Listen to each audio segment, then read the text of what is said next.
Welcome to The Explainer. Today, we are diving straight into the incredibly insightful IMD World Competitiveness Booklet for 2025. We're living through a massive macroeconomic shift right now, and today we're going to use the hard data to understand exactly how nations and businesses can adapt to a world that's becoming increasingly fractured. To set the stage, let's look at the core philosophy driving this whole shift, laid out by Professor Arturo Briz, the director of the IMD World Competitiveness Center. He hits the nail on the head here. Past success, it basically means nothing in today's turbulent economic landscape. Competitiveness is no longer a status you just hold on to. It's a capability you literally have to re-earn every single day. So here's our roadmap for making sense of it all. We'll start with the fragmented global economy and trade and currency turbulence. Then we'll tackle the polarization problem, navigate economic nationalism, and finally wrap up with the competitiveness playbook.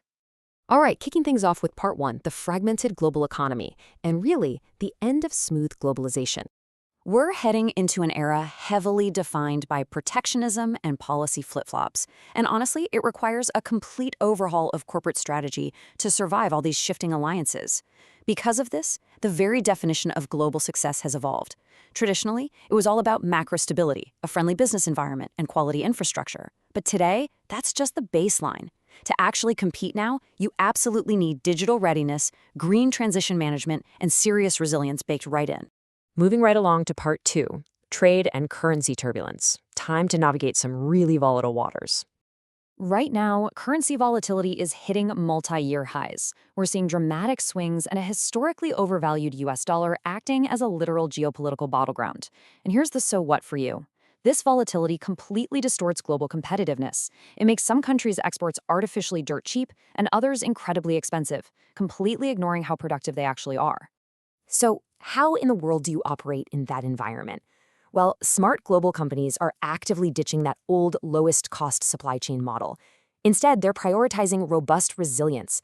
They're leaning into geographic diversification, regionalization, and friendshoring, which is the strategic move of relocating production much closer to politically allied nations. But hey, there's a surprising bright spot pushing back against all this fragmentation, and that's the African Continental Free Trade Area. We are talking about a massive agreement encompassing 55 countries, unlocking a staggering $22 billion in intra-African export potential. It proves that regional integration can still be a massive engine for prosperity, even in a fractured world. Okay, part three, the polarization problem. Let's do a global pulse check on societal divides. When we talk about societal polarization here, we mean the deepening divisions that undermine both social cohesion and economic stability. The crucial takeaway is that inequality and ideological friction aren't just background social issues you can ignore. They directly chew away at the civic trust and public consensus that governments absolutely need to implement long-term effective economic policies. When we check the executive survey data, the levels of political fragmentation dominating the globe are just staggering. In Brazil, almost 94% of executives cite political differences as a primary driver of polarization, followed really closely by Spain at 92.5% and Taiwan at nearly 90%. This kind of ideological entrenchment makes policy stability incredibly difficult across Latin America and parts of Europe. It's a completely different story elsewhere, though. When we look at social divisions as a primary driver, the Netherlands leads at over 71%, with Turkey and Austria close behind. This shows us that Western European nations, in particular, are grappling way more with identity-based cleavages, immigration tensions, and cultural fragmentation as the root of their societal polarization. Meanwhile, a lack of economic opportunity is driving a totally different wedge. South Africa sits at nearly 75%, followed by China and Indonesia.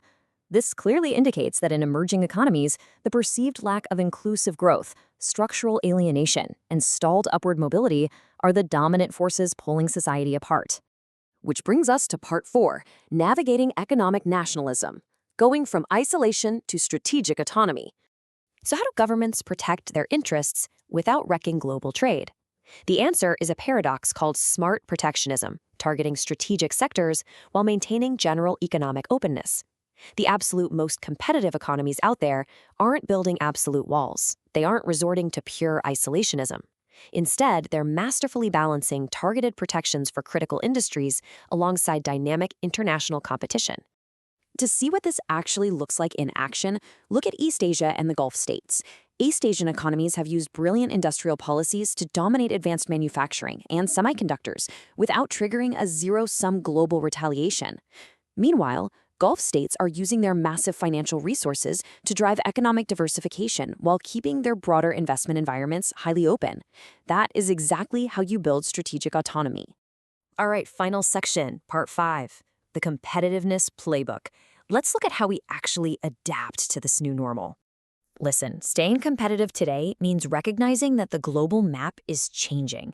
Over the next 5 years, the fastest trade volume growth is shifting heavily towards South Asia, Sub-Saharan Africa, and Southeast Asia. If you want future organizational growth, you've got to proactively engage with entirely new regional hubs rather than just relying on legacy trade corridors.